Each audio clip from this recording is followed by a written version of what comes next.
ADGP MR Ajith കുമാറിനും P ശശിക്കും സ്ഥാനചലനമില്ല എന്നത്. അജിത് കുമാറിന്റെ സ്ഥാനമാറ്റം ഒഴിവാക്കിയത് മുഖ്യമന്ത്രി നേരിട്ടാണ്. അതേസമയം ADGP അജിത് കുമാറിനെതിരെ ഉയർന്ന ആരോപണം DGP അന്വേഷിക്കും. പോലീസ് മേധാവിയുടെ നേതൃത്വത്തിൽ പ്രത്യേക സംഘത്തെ മുഖ്യമന്ത്രി നിയോഗിച്ചു. വിവരങ്ങളുമായി ശാലിനി എസ് ഒപ്പം ചേരുന്നു. ശാലിനി, എന്നിട്ടും തിരിച്ചറിയുന്നില്ലെന്നോ മുഖ്യമന്ത്രി?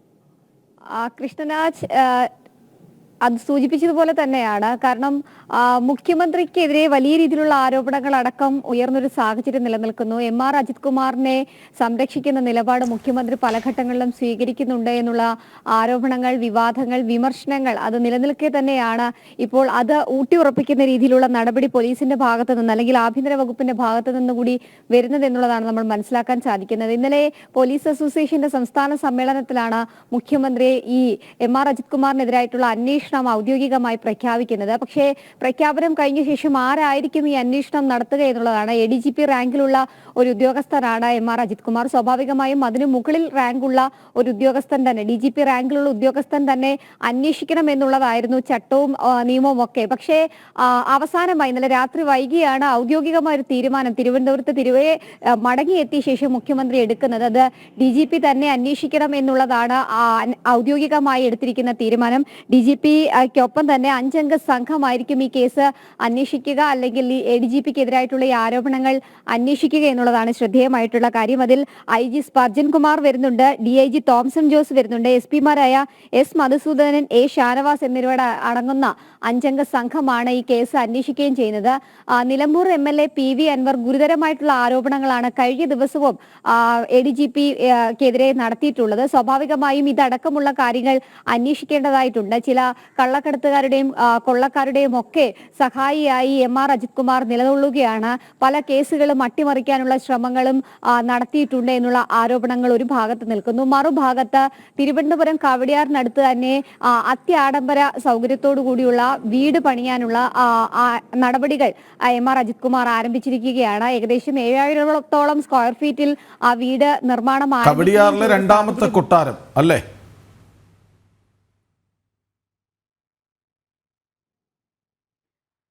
തീർച്ചയായും കൃഷ്ണപ്രസാദ്, അങ്ങനെ തന്നെ പറയേണ്ടിയിരിക്കുന്നു. കാരണം രണ്ടാമത്തെ ഒരു കൊട്ടാരത്തിന്റെ മാതൃകയിൽ തന്നെയാണ് ആ ഒരു അത്യാഡംബര വീട് നിർമ്മാണം പുരോഗമിച്ചുകൊണ്ടിരിക്കുന്നത്. ഇന്നലെ ജനം TV അടക്കം ദൃശ്യങ്ങൾ പുറത്തുവിട്ടതുമാണ്. 3 നിലയിലുള്ള അത്യാഡംബര വീടാണ് നിർമ്മിക്കുന്നത്. ഏകദേശം 10.5 സെന്റ് വസ്തുവാണ് അവിടെ കവടിയാർ ഗോൾഫ് ലിങ്കിന് സമീപമായി അദ്ദേഹം വാങ്ങിയിരുന്നത്. ആ വാങ്ങിയത് തന്നെ ഒരു സെന്റിന് ഏകദേശം 70 ലക്ഷം രൂപ നൽകിയാണ് ആ ഒരു ഏരിയയിൽ വസ്തു വാങ്ങിയിട്ടുള്ളത് എന്നുള്ളതാണ്. ഏകദേശം അതിന് ഇരട്ടി നൽകിയാണ് ആ വീട് നിർമ്മാണം പുരോഗമിച്ചുകൊണ്ടിരിക്കുന്നത്. ഒരു അണ്ടർഗ്രൗണ്ട് ഉൾപ്പെടെ ഏകദേശം 3 നിലകളിലായിട്ടാണ് ആ വീടിന്റെ നിർമ്മാണം നടന്നുകൊണ്ടിരിക്കുന്നത്. ഇതിന്റെയൊക്കെ സാമ്പത്തിക സ്രോതസ് എവിടെ നിന്നാണ്? ഇത്തരത്തിലുള്ള വഴിവിട്ട ഇടപാടുകളിലൂടെയാണ് MR അജിത് കുമാർ ഇത്തരത്തിൽ ധനസമ്പാദനം നടത്തിയിട്ടുള്ളത് എന്നുള്ള ഗുരുതരമായിട്ടുള്ള ആരോപണമാണ് ഭരണപക്ഷ MLA തന്നെയായിട്ടുള്ള PV അൻവർ നടത്തിയിട്ടുള്ളത്. അതൊരു പാർട്ടി വേദികളിലോ പൊതുപരിപാടികളിലോ അല്ല അദ്ദേഹം ഇത്തരത്തിലൊരു പ്രതികരണം നടത്തിയിട്ടുള്ളത് എന്നുള്ളതാണ് ശ്രദ്ധേയമായിട്ടുള്ള കാര്യം. ഈ ഘട്ടത്തിൽ തന്നെയാണ് ആഭ്യന്തര വകുപ്പിനെ അത് വലിയ രീതിയിൽ കൊഴുക്കുകയും ചെയ്തിട്ടുള്ളത്. ഒപ്പം തന്നെ മുഖ്യമന്ത്രിയുടെ ഓഫീസ് ചില ഇടപെടലുകൾ നടത്തുന്നു. അവിടെയുള്ള ചില ഉദ്യോഗസ്ഥർ ഗുരുതരമായിട്ടുള്ള ഇടപാടുകൾ നടത്തുന്നു. അത്തരത്തിൽ വലിയ രീതിയിലുള്ള ആരോപണങ്ങളും PV അൻവറിന്റെ ഭാഗത്തു നിന്നുണ്ട്. സ്വാഭാവികമായി ഇതൊക്കെ അന്വേഷിക്കാൻ വേണ്ടിയിട്ടാണ് ഇപ്പോൾ ഒരു സംഘത്തെ ഔദ്യോഗികമായി സർക്കാർ സൂചിപ്പിച്ചതുപോലെ തന്നെ അതീവ ഗൗരവകരമായ കാര്യങ്ങൾ തന്നെയാണ് PV അൻവർ ഉന്നയിച്ചിട്ടുണ്ടായിരുന്നത്. അതിന്റെ അടിസ്ഥാനത്തിൽ ഇന്നലെ പൊതുവേദിയിൽ വെച്ച് തന്നെ അന്വേഷണമൊക്കെ തന്നെ പ്രഖ്യാപിക്കുന്നു. ഇന്നലെ പകൽ മുഴുവൻ ചർച്ചയായിരുന്നതും ഈ മാറ്റും ADGP MR അജിത് കുമാറിനെ മാറ്റും എന്നുള്ള കാര്യങ്ങൾ തന്നെ. പിന്നെ രാത്രി ഇതെങ്ങനെയാണ് അട്ടിമറിക്കപ്പെട്ടത്? അപ്പോഴും നമ്മൾ ചിന്തിക്കണം. പ്രതിസ്ഥാനത്ത് മറ്റൊരാൾ കൂടെ ഉണ്ട്, P ശശി, പൊളിറ്റിക്കൽ സെക്രട്ടറി. ശാലി, ഒരു കാര്യം കൂടെ ചേർത്ത് ചോദിച്ചോട്ടെ. ഈ മുഖ്യമന്ത്രിയും DGP തമ്മിൽ ഇന്നലെ കുറച്ചധിക നേരം ചർച്ച നടത്തിയിരുന്നല്ലോ. അപ്പോൾ 2 അഭിപ്രായം ഉണ്ടായോ?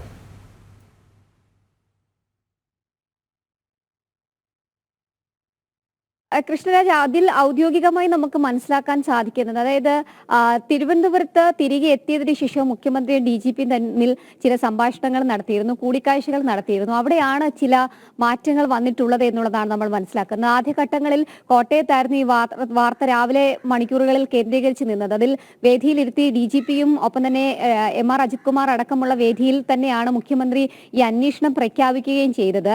ആ അന്വേഷണം പ്രഖ്യാപിച്ചതിന് തൊട്ട് പിന്നാലെ തന്നെ MR അജിത് കുമാർ പ്രതികരിക്കുകയും ചെയ്തിട്ടുണ്ട്. പോലീസിലെ ചില താൻ നടത്തിയിട്ടുള്ള പ്രവർത്തനങ്ങൾ അടക്കം ഊന്നി പറഞ്ഞുകൊണ്ടായിരുന്നു ആ ഒരു പ്രസംഗമൊക്കെ അദ്ദേഹം കോട്ടയത്ത് നടത്തുകയും ചെയ്തത്. ഇതിന് പിന്നാലെയാണ് അദ്ദേഹത്തിനെ സ്ഥാനത്ത് നിന്ന് മാറ്റി നിർത്തിക്കൊണ്ട് തന്നെയായിരിക്കും ഈ അന്വേഷണം നടക്കുക എന്നുള്ളതായിരുന്നു ആദ്യഘട്ടങ്ങളിൽ പുറത്തു വന്ന വാർത്തകൾ. പക്ഷെ പിന്നീട് തിരുവനന്തപുരത്തേക്ക് മുഖ്യമന്ത്രി മടങ്ങിയെത്തിയതിന് ശേഷമാണ് അദ്ദേഹത്തിന് സ്ഥാനത്ത് നിന്ന് മാറ്റേണ്ടതായിട്ടുള്ള കാര്യമില്ല, സ്ഥാനത്ത് നിലനിർത്തിക്കൊണ്ട് തന്നെ ഒരു അന്വേഷണ സംഘം അന്വേഷണത്തെ നടത്താം, അല്ലെങ്കിൽ അന്വേഷണം നടത്താം എന്നുള്ളൊരു തീരുമാനത്തിലേക്ക് കാര്യങ്ങൾ എത്തുകയും ചെയ്തത്. അവിടെയാണ് ചില ആശങ്കകളും ആശയക്കുഴപ്പങ്ങളും നിലകൊള്ളുന്നത്. കാരണം ഒരു ക്രമസമാധാന ചുമതലയുള്ള ADGP ആണ്. അദ്ദേഹത്തിനെ സ്ഥാനത്ത് നിലനിർത്തിക്കൊണ്ട് തന്നെ ഇത്തരത്തിലൊരു അന്വേഷണം നടത്തുകയാണെങ്കിൽ അത് ഏതെങ്കിലും തരത്തിൽ സൂചിപ്പിച്ചുവെന്നും കേൾക്കുന്നു. അതായത് ആ സ്ഥാനത്തിരുത്തിക്കൊണ്ട് അന്വേഷണം നടത്തുന്നത് നിഷ്പക്ഷമായ സമീപനമല്ല എന്ന് DGP തന്നെ മുഖ്യമന്ത്രിയോട് പറഞ്ഞതായി റിപ്പോർട്ടുകൾ വരുന്നുണ്ട്.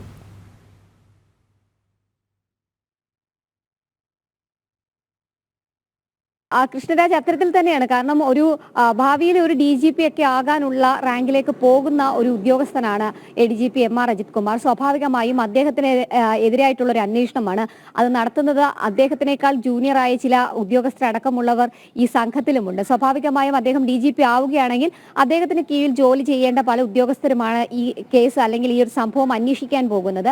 അതിൽ എത്രത്തോളം വിശ്വാസ്യത ഉണ്ടാകും, അല്ലെങ്കിൽ അത് ഏതെങ്കിലും തരത്തിൽ അട്ടിമറിക്കപ്പെടുമോ എന്നുള്ള ആശങ്കകൾ, ആരോപണങ്ങൾ ഒക്കെ തന്നെ ഈ നിമിഷം തന്നെ ഉടലെടുത്തിട്ടുണ്ട് എന്നുള്ളതാണ് ഏറ്റവും ശ്രദ്ധേയമായിട്ടുള്ള കാര്യം. മാത്രമല്ല, ADGPയെ ക്രമസമാധാന ചുമതലയിൽ നിലനിർത്തിക്കൊണ്ടും ഒപ്പം P ശശിയെ അദ്ദേഹത്തിന്റെ പൊളിറ്റിക്കൽ സെക്രട്ടറി സ്ഥാനത്ത് നിലനിർത്തിക്കൊണ്ടുമാണ് ഈ അന്വേഷണം നടക്കുന്നത്. അത് എത്രത്തോളം കാര്യക്ഷമമാകും എന്നുള്ളൊരു ആശങ്ക പ്രതിപക്ഷം അടക്കം ഉയർത്തുകയും ചെയ്യുകയാണ്. പ്രത്യേകിച്ച് ഇവരെ രണ്ടുപേരെ സ്ഥാനത്ത് നിന്ന് മാറ്റിക്കൊണ്ടായിരിക്കും ഈ അന്വേഷണം അടക്കം നടക്കുമെന്നുള്ളതായിരുന്നു ഇന്നലെ രാവിലെ വന്ന വാർത്തകളൊക്കെ തന്നെ ഉണ്ടായിരുന്നു. പക്ഷേ രാത്രി കാര്യങ്ങൾ മാറി മറിയുന്നു. DGPയുമായിട്ടുള്ള കൂടിക്കാഴ്ച മുഖ്യമന്ത്രി നടത്തുന്നു. ഇതിനൊക്കെ ശേഷമാണ് ഇതിലൊരു കാര്യമായ മാറ്റങ്ങൾ, അല്ലെങ്കിൽ കാര്യമായി നമ്മൾ പ്രതീക്ഷിച്ചിരുന്ന കാര്യങ്ങൾക്കപ്പുറമായി ചില സംഭവങ്ങൾ ഉണ്ടാകുന്നത്. എന്തായാലും സ്ഥാനത്ത് തുടരുമ്പോൾ എത്രത്തോളം ശക്തനാണ് ADGP MR അജിത് കുമാർ എന്നുള്ളത് നമുക്കറിയാം. കാരണം പല ഘട്ടങ്ങളിലും അദ്ദേഹം ഒരു ആക്ടിംഗ് DGP ആയി തന്നെ പ്രവർത്തിക്കുന്നുണ്ട് എന്നുള്ളൊരു വിമർശനം അത് സേനയ്ക്കുള്ളിൽ നിന്ന് തന്നെയുണ്ട്. സ്വാഭാവികമായും അത്തരത്തിൽ പവറുള്ള ഒരു വ്യക്തിക്കെതിരായ അന്വേഷണം, അത്തരത്തിലുള്ള പവറുള്ള ഒരു വ്യക്തി സ്ഥാനത്ത് തുടരുമ്പോൾ തന്നെ നടക്കുമ്പോൾ സൂപ്പർ മുഖ്യമന്ത്രി, അതായത് ഈ MR അജിത് കുമാറിനെ തൊട്ടാൽ P ശശിയെ കൂടി മാറ്റിയിരുത്തേണ്ടി വരുമെന്ന് മുഖ്യമന്ത്രിക്ക് ബോധ്യമുണ്ട്. അതാണ് ഉള്ളിനും കേടില്ലാത്ത രീതിയിൽ ഒതുക്കി തീർക്കുക.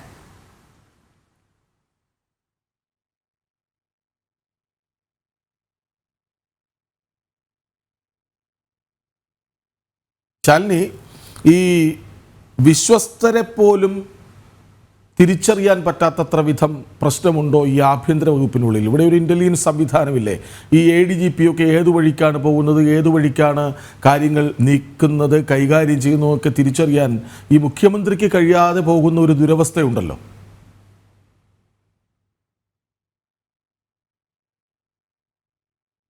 കൃഷ്ണരാജ്, അത് തന്നെയാണ് എടുത്തു പറയേണ്ടത്. കാരണം ആഭ്യന്തര വകുപ്പ് കഴിഞ്ഞ 8 വർഷമായി തുടർച്ചയായി 2 പിണറായി സർക്കാരിന്റെ കാലത്തും അത് കൈകാര്യം ചെയ്തത് മുഖ്യമന്ത്രി തന്നെയാണ്. സ്വാഭാവികമായും അദ്ദേഹത്തിന്റെ വകുപ്പിനകത്തുണ്ടാകുന്ന ഇത്തരത്തിലുള്ള പടലപ്പിണക്കങ്ങൾ, ഒപ്പം തന്നെ ചില ആഭ്യന്തരമായിട്ടുള്ള പ്രശ്നങ്ങളൊക്കെ തന്നെ കണ്ടെത്താനോ അതിൽ നടപടി സ്വീകരിക്കാനോ ഒന്നും തന്നെ മുഖ്യമന്ത്രിക്ക് കഴിയുന്നില്ല എന്നുള്ളതാണ് ഇത്തരം വലിയ രീതിയിലുള്ള പൊട്ടിത്തെറിയിലേക്ക് കാര്യങ്ങൾ എത്തിയിട്ടുള്ളത് എന്നുള്ളതാണ് ഏറ്റവും ശ്രദ്ധേയമായിട്ടുള്ള കാര്യം. നമ്മൾ മുൻപ് കേട്ടിട്ടുള്ള അല്ലെങ്കിൽ ചില അറിഞ്ഞ കാര്യങ്ങളാണ്.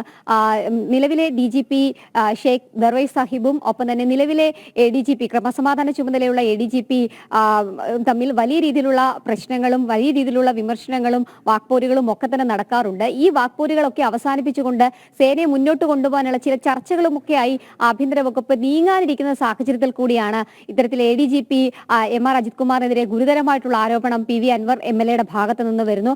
അത് ശരിവെക്കുന്ന കുറച്ച് ഇടപെടലുകൾ പത്തനംതിട്ട SP ഭാഗത്ത് നിന്ന് വരുന്നു. അത്തരത്തിൽ വലിയ രീതിയിലുള്ള വിവാദങ്ങളിലേക്ക് കാര്യങ്ങൾ പോകുമ്പോൾ ആ ചർച്ച മാറ്റി നിർത്തിക്കൊണ്ട് ഈ പ്രശ്നം എങ്ങനെ പരിഹരിക്കാം എന്നുള്ളതാണ് ആഭ്യന്തര വകുപ്പ് ഇപ്പോൾ ആലോചിക്കുന്നത് എന്നുള്ളതാണ് നമുക്ക് ഈ തീരുമാനങ്ങളിൽ നിന്ന് മനസ്സിലാക്കാൻ സാധിക്കുന്നത്. എന്തായാലും മുഖം രക്ഷിക്കാൻ ഒരു നീക്കം സർക്കാർ തലത്തിൽ നടക്കുന്നുണ്ട്, ആഭ്യന്തര വകുപ്പിൽ നടക്കുന്നുണ്ട് എന്നുള്ളതിന്റെ ഏറ്റവും ഉത്തമ ഉദാഹരണം കൂടിയാണ് ഇന്നലത്തെ ഈ അന്വേഷണ സംഘത്തെയും അന്വേഷണ പ്രഖ്യാപനവും എന്നുള്ളതാണ് ഏറ്റവും ശ്രദ്ധേയമായിട്ടുള്ള കാര്യം. നമ്മൾ സ്വാഭാവികമായും സംസ്ഥാനത്തെ ക്രമസമാധാനം നോക്കേണ്ട ഒരു ഉന്നത ഉദ്യോഗസ്ഥനാണ്. ആ ഉദ്യോഗസ്ഥനെതിരെ ഇത്തരത്തിൽ ഗുരുതരമായിട്ടുള്ള ആരോപണങ്ങൾ വരുമ്പോൾ ഒരുപക്ഷെ സ്വാഭാവികമായും സ്വീകരിക്കേണ്ട നടപടി 24 മണിക്കൂറിനുള്ളിൽ തന്നെ അദ്ദേഹത്തിനെ സ്ഥാനത്ത് നിന്ന് മാറ്റി നിർത്തിക്കൊണ്ട് ഒരു അന്വേഷണം, അതും കർശനമായ അന്വേഷണം കൃത്യമായ രീതിയിൽ നടക്കുക എന്നുള്ളതാണ്. പക്ഷേ ഇവിടെ സംഭവിച്ചിരിക്കുന്നത് അദ്ദേഹത്തിന്റെ ചുമതലയിൽ നിർത്തിക്കൊണ്ട് തന്നെ, ക്രമസമാധാന ചുമതലയിൽ നിർത്തിക്കൊണ്ട് തന്നെയാണ് അദ്ദേഹത്തിനെതിരെ മറ്റ് ചില ഉദ്യോഗസ്ഥരും DGPയുടെ നേതൃത്വത്തിൽ ഒരു അന്വേഷണം നടത്തുന്നത് എന്നുള്ളതാണ്. ഇവിടെ ഈ അവിശ്വാസത്തിന്റെ മാത്രമല്ല വിശ്വാസത്തിന്റെ പ്രശ്നം കൂടി ഉണ്ടല്ലോ. കാരണം ഒരു MLA ആണ് ആരോപണവുമായി രംഗത്ത് വന്നത് എന്നോർക്കണം. ഭരണപക്ഷ MLA ഞാൻ ഇപ്പോഴും മുഖ്യമന്ത്രിയുടെ തണലിൽ തന്നെ ആകും, ഇടതുപക്ഷ കൊടിയുടെ തണലിൽ തന്നെ ആകുമെന്ന് പറയുന്ന ഒരു MLA വന്ന് പറയുന്നു ഒരു വലിയ ആരോപണം. എന്നിട്ടും വിശ്വാസം അജിത് കുമാറിനെയാണെന്നാണോ? അല്ലാത്ത പക്ഷം ഇനി ഇതിനൊരു മറുവശം ഉണ്ടല്ലോ, തെറ്റായ ആരോപണം ഉന്നയിച്ചതിന് പോലീസിനെ, മുഖ്യമന്ത്രിയെ, ആഭ്യന്തര വകുപ്പിനെ, സർക്കാരിനെയൊക്കെ പ്രതിക്കൂട്ടിൽ നിർത്തിയതിന് അൻവറിനെതിരെയെങ്കിലും എന്തെങ്കിലും നടപടി വേണ്ടേ?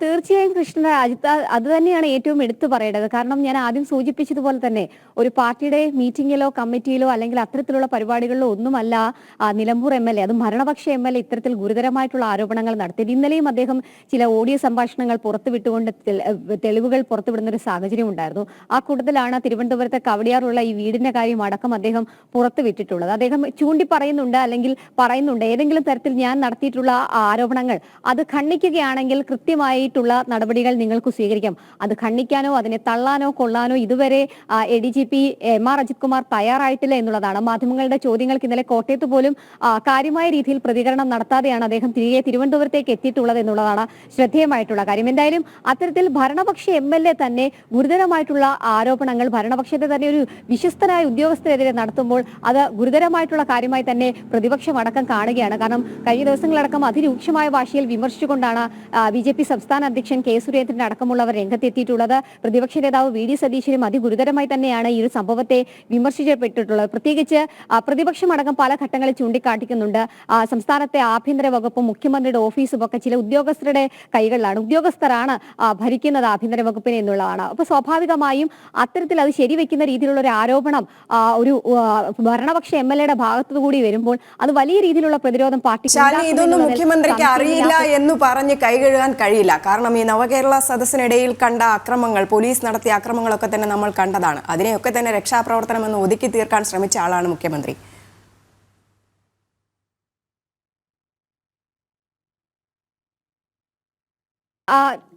രജനി, അത് തന്നെയാണ്. കാരണം ഒന്നിലധികം സംഭവങ്ങൾ MR അജിത് കുമാറായി നേരിട്ട് അദ്ദേഹം ADGP ആയിട്ടിരിക്കുമ്പോൾ സമയത്ത് തന്നെ വരുത്തി വെച്ചിട്ടുള്ള കുറെ അധികം കാര്യങ്ങളുണ്ട്. അതിൽ പാർട്ടിക്ക് ഉള്ളിലും ഒപ്പം തന്നെ ഭരണപക്ഷത്ത് തന്നെ വലിയ രീതിയിലുള്ള വിമർശനങ്ങളും വരുന്നുണ്ട്. അതിലൊന്നാണ് ഈ ക്രമസമാധാന ചുമതലയിൽ ഇരിക്കുമ്പോൾ തന്നെ നവകേരള സദസ്സിൽ ഉണ്ടായിട്ടുള്ള ചില മുഖ്യമന്ത്രിക്കെതിരെ നടന്നിട്ടുള്ള പ്രതിഷേധങ്ങളിൽ പ്രതിഷേധക്കാരെ അടിച്ചമർത്തുന്ന രീതി. നിലമ്പൂർ കേസ് ആയിക്കോട്ടെ, സോളാർ കേസിലെ പരാതിക്കാരിയുടെ കഴിഞ്ഞ ദിവസത്തെ വെളിപ്പെടുത്തൽ അടക്കമുള്ള കാര്യങ്ങളായിക്കോട്ടെ, ആ കേസിലടക്കം ഒരു ക്രമസമാധാന ചുമതലയുള്ള ADGP വലിയ രീതിയിൽ ഇടപെടുന്നുണ്ട്, അല്ലെങ്കിൽ അത്തരത്തിലുള്ള ചില വഴിവിട്ട് ഇടപെടലുകൾ നടത്തി കള്ളക്കടത്തുകാരെയും കൊള്ളക്കടത്തുകാരെയും ഒക്കെ തന്നെ സംരക്ഷിക്കുന്ന നിലപാട് MR അജിത് കുമാർ സ്വീകരിക്കുന്നു. ചില കൊലപാതകങ്ങളിലടക്കം അദ്ദേഹത്തിന്റെ ചില വഴിവിട്ട രീതിയിലുള്ള ഇടപെടലുകളും ഒപ്പം തന്നെ അതുമായി ബന്ധപ്പെട്ടുള്ള ചില കാര്യങ്ങൾ, ഇതൊക്കെ ഒരു ഭരണപക്ഷ MLA പറയുമ്പോൾ അതിനെ പ്രതിരോധിക്കാൻ കാര്യക്ഷമമായ ഒരു അന്വേഷണമാണ് സംസ്ഥാന സർക്കാർ നടത്തുന്നത്. പക്ഷേ ഈ അന്വേഷണം എത്രത്തോളം കാര്യക്ഷമമാകുമെന്നുള്ളത് കണ്ടറിയേണ്ടിയിരിക്കുന്നു. ഒരുപക്ഷെ കഴിഞ്ഞ ദിവസങ്ങളിൽ നമ്മൾ പ്രതീക്ഷിച്ച വകുപ്പ് തല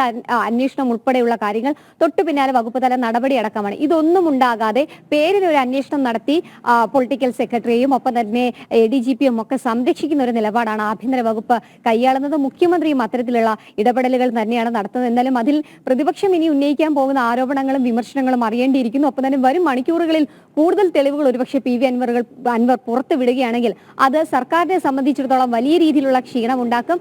ഏത് രീതിയിലുള്ള പൊട്ടിത്തെറിയിലേക്ക് പോകും എന്നുള്ളത് PV അൻവറിന്റെ പ്രതികരണങ്ങൾ കൂടി കണ്ടു തന്നെ മനസ്സിലാക്കാൻ കഴിയുള്ളൂ. ശരി, ഒരു കാര്യം കൂടി, ഒരുപാട് കമന്റുകൾ വരുന്നുണ്ട്. അതായത് മുഖ്യമന്ത്രിയുടെ ഒരുപാട് രഹസ്യങ്ങൾ അറിയുന്ന ആളാണ് എം.ആർ. അജിത് കുമാർ. അതുകൊണ്ട് അത്ര പെട്ടെന്ന് അങ്ങ് ഒഴിവാക്കി കളയാൻ പറ്റില്ല എന്ന് വരുന്ന കമൻറ്റുകളുണ്ട്. ശാലിനി, ഈ അൻവറിൻ്റെ അടുത്ത നീക്കം എന്താകും എന്നൊരു ചോദ്യമുണ്ടല്ലോ.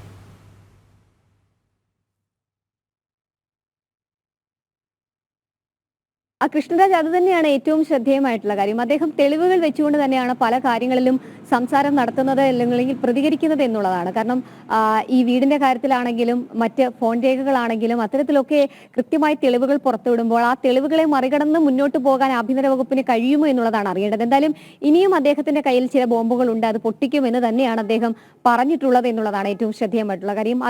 അതിൽ നിന്ന് തന്നെ നമുക്ക് മനസ്സിലാകും എം.ആർ. അജിത് കുമാറിനെതിരെ ഇനിയും ചില കാര്യങ്ങൾ പറയാനുണ്ട് പി.വി. അൻവർ എം.എൽ.എക്ക് എന്നുള്ളതാണ്. ആ പി.വി. അൻവർ എം.എൽ.എ പറയുന്ന കാര്യങ്ങൾ ഒരുപക്ഷെ അത് ഏത് തലത്തിലേക്ക് പോകും എന്നുള്ളത് കണ്ടു തന്നെ അറിയേണ്ടിയിരിക്കുന്നു. കമന്റുകളിൽ നിന്ന് പോലെ തന്നെയാണ് സംസ്ഥാന സർക്കാരിന്റെ സാമ്പത്തിക ഇടപാടുകൾ, പ്രത്യേകിച്ച് മുഖ്യമന്ത്രിയുടെ സാമ്പത്തിക ഇടപാടുകൾ, മുഖ്യമന്ത്രിയുടെ ചില നീക്കങ്ങൾ, നടപടികൾ, ഇതിനൊക്കെ പറ്റി വിശ്വസ്തനായ ഒരു ഉദ്യോഗസ്ഥനാണ്. മുഖ്യമന്ത്രിയെ സംബന്ധിച്ചിടത്തോളം മുഖ്യമന്ത്രിയുടെ ഏറ്റവും വിശ്വസ്തനായ ഉദ്യോഗസ്ഥൻ കൂടിയാണ് ADGP എം.ആർ. അജിത് കുമാർ. സ്വാഭാവികമായും അദ്ദേഹത്തിനെതിരെ ഏതെങ്കിലും തരത്തിലുള്ള നടപടികൾ ഉണ്ടാവുകയാണെങ്കിൽ അത് നേരിട്ട് പിന്നീട് എത്തുക മുഖ്യമന്ത്രിയിലേക്കും മുഖ്യമന്ത്രിയുടെ ഓഫീസിലേക്കുമായിരിക്കും. അത് മറികടക്കാനുള്ള ശ്രമങ്ങൾ അവിടെയും ഔദ്യോഗികമായി നടക്കുമെന്നുള്ളതിൽ സംശയമില്ല. അതിന്റെ നീക്കമൊക്കെ ആയിരിക്കാം ഒരു പക്ഷേ സ്ഥാനത്ത് നിലനിർത്തിക്കൊണ്ട് തന്നെ അദ്ദേഹത്തിനെ സംരക്ഷിച്ചുകൊണ്ട് തന്നെ ഇത്തരത്തിലൊരു അന്വേഷണം എന്നുള്ളതിൽ സംശയമില്ല. മറിച്ച് ഏതെങ്കിലും തരത്തിലുള്ള നടപടികൾ എം.ആർ. അജിത് കുമാറിനെതിരെ സ്വീകരിക്കുകയാണെങ്കിൽ എം.ആർ. അജിത് കുമാറിന്റെ ഭാഗത്തു നിന്നുണ്ടാകുന്ന നടപടികൾ അത് മുഖ്യമന്ത്രിക്ക് താങ്ങാനാകുമോ എന്നുള്ളതും ഒരു ആശങ്കയായി, ആശയക്കുഴപ്പമായി നിലനിൽക്കുന്നുണ്ട്. അതുകൊണ്ട് തന്നെയായിരിക്കും ഒരു പക്ഷേ അന്വേഷണം ഇത്തരത്തിലൊക്കെ പോകുന്നത് എന്നുള്ളതാണ് നമ്മൾ പ്രതീക്ഷിക്കുന്നത്. എന്തായാലും പി.വി. അൻവറിന്റെ തുടർ നീക്കങ്ങൾ കൂടി നമ്മൾ പരിശോധിക്കേണ്ടിയിരിക്കുന്നു. ഇനി എന്തൊക്കെ കാര്യങ്ങളായിരിക്കും അദ്ദേഹം വെളിപ്പെടുത്താൻ പോകുന്നത്, അങ്ങനെയെങ്കിൽ അത് എവിടെ ചെന്ന് അവസാനിക്കും എന്നുള്ളതാണ്. കാരണം ഈ വീടിന്റെ സാമ്പത്തിക സ്രോതസ് അടക്കമുള്ള കാര്യങ്ങൾ കണ്ടെത്തണമെന്നുള്ള കാര്യം കൂടി പി.വി. അൻവർ പറഞ്ഞിട്ടുണ്ട്. പ്രത്യേകിച്ച് ഇത്രയധികം രൂപ കൊടുത്ത് അല്ലെങ്കിൽ ഇത്രയധികം പണം കൊടുത്ത് അവിടെ ഒരു വീട് പണിയുക, അതിന് വസ്തു വാങ്ങുക, അതിനുള്ള ചട്ടങ്ങൾ പാലിച്ചുകൊണ്ടാണോ അല്ലെങ്കിൽ വേറെ ഏതെങ്കിലും തരത്തിൽ വഴിവിട്ട് ഇടപാടുകൾ നടത്തിയിട്ടുണ്ടോ എന്നതടക്കമുള്ള കാര്യങ്ങൾ അതൊക്കെ ഈ അന്വേഷണത്തിന്റെ പരിധിയിൽ വരുമോ എന്നുള്ളതാണ്. അന്വേഷണത്തിന്റെ പരിധിയിൽ വന്നില്ല എങ്കിൽ അതിന് ഏത് തരത്തിൽ പി.വി. അൻവർ നേരിടും എന്നുള്ളതും ഏറ്റവും ശ്രദ്ധേയമായിട്ടുള്ള കാര്യമാണ്. ശരി ശാലിനി.